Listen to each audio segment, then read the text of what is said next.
Of course, we have heard a lot about Independence Day celebrations for America's 250th birthday. But first, we celebrate freedom. This Friday is Juneteenth, and a community summit in Hickory Hill will honor that holiday. The host of that summit, Trifine Shaw, is here with Shelby County Democratic Party leaders Willie Simon and Will Richardson. We appreciate you all being here today. Good to see you. Thank you for having us. Before we get to that, I do want to ask you about the indictment against Clerk Tammy Sawyer, which has been a major issue the past few days.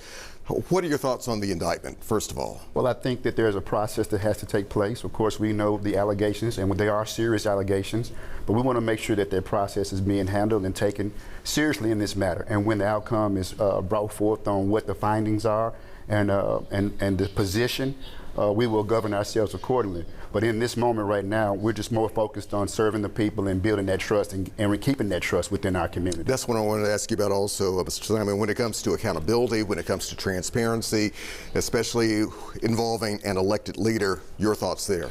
Yeah, one of the most important things to do is basically build the trust of the community by letting them see exactly what we do and why we do it. And the way you do that is making sure you govern correctly and no things hidden, no hidden agendas, but let people know clearly that we care about what happens with our money in our community, with the rights in our community, with the voices of our community. We are, as the Democratic Party, stand on the fact that we want to make sure that all voices are being heard, all interests are being met, and we just want to move forward with that. As we look at this particular situation, I'm glad Mr. Richardson talked about it. One of the most important things in our country is due process. Right. And we need to let that play out. And we know Ms. Sawyer has pleaded not guilty, but in situations like this, and there have been some reports coming out today that apparently she has been suspended, perhaps for as many as 60 days from her position. Is this the proper move, you think? Do we need to slow down? How do you view it? Yeah, I think just to get everybody back on track on what the focus is, which is properly running the court system, and the General Sessions Court clerk is responsible for that.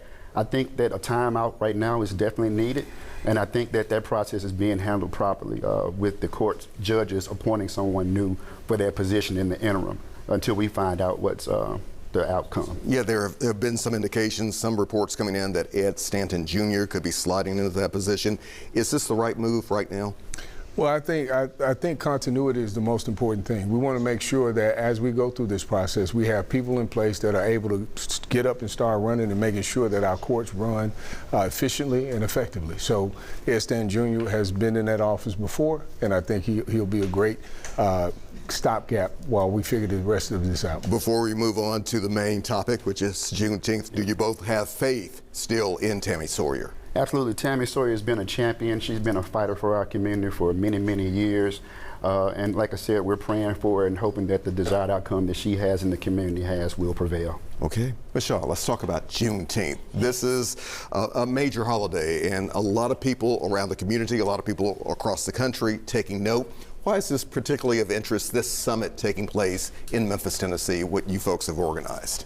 Well, thank you for asking. I think that it's important that the people and the community come together and unite as in a positive manner and be able to understand that they matter and that their votes matter and that the freedom that we have, what do we do with this freedom? What do we do to encourage ourselves and to empower ourselves to move forward and keeping our dream alive? So if an individual, a family, several folks come out to be a part of this, why do they need to be a part of it? What types of conversations will take place? I think it's just about overall wholeness of a community, right? And loving on each other and appreciating the fact that these events occurred and we are aware of them, but what do we do with them right now? And that's like empowerment, that's about entrepreneurship, that's about healthcare, that's about mental health. There are so many aspects to this that we can bring together the people and celebrate the moment of Juneteenth. When we celebrate a moment like this, Mr. Simon,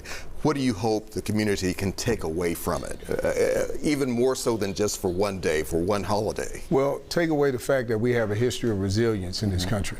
I mean, no matter what we faced, whatever atrocities were before us, whatever obstacles were put before us, we have a way to to get around those things and overcome those things. I mean, we shall overcome is not just a song, it's our motto.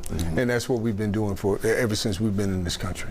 Michelle, is this the right time for the community, for people to come together? Because there's so many issues out there that seem to divide us more and more and more every day. Why is this so important? Why is it so relevant now? Well, our slogan is, together we stand and divided we fall. So if we're together and come together with resources, come together with education, educating our community, and again, letting them know that they are important and that their votes matters, and giving them resources to be able to reach directly and get the information maybe one-on-one, that would be a great opportunity for them to come together and unite at a positive energy in the community at this time. For somebody watching from at home or on their tablet or wherever they might be at the moment, why should they feel connected? Why should they feel, this is for me, this is for my family, this is for my community? Right, because in 1865, when the Emancipation Proclamation was signed, a lot of people didn't get the memo. We didn't have social media, we didn't have those taglines, hashtag you're free.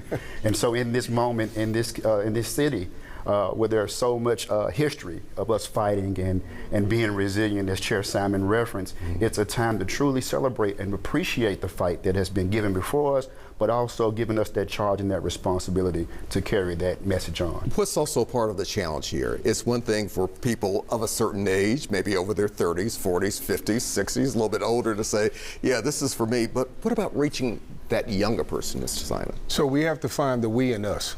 A lot of times when we look at young people, we don't see us at that age. We have to find the we and us. I remember when I was 17, 16 years old. Just a few years ago. Yeah, just yesterday. And when I was there, you know, one of those things, you know, I think about what the man I've become and the mistakes I've made in the past, but I'd love to pass on that knowledge to a younger generation to say, hey, look, I thought this way yesterday, but now I understand why an elder statesman told me not to do it this way. And it bridges that gap in knowledge and helps us to just basically not repeat the history of mistakes that others have made. Shaw, the last word is yours. Where do we need to be Friday? Where does the community need to be and why?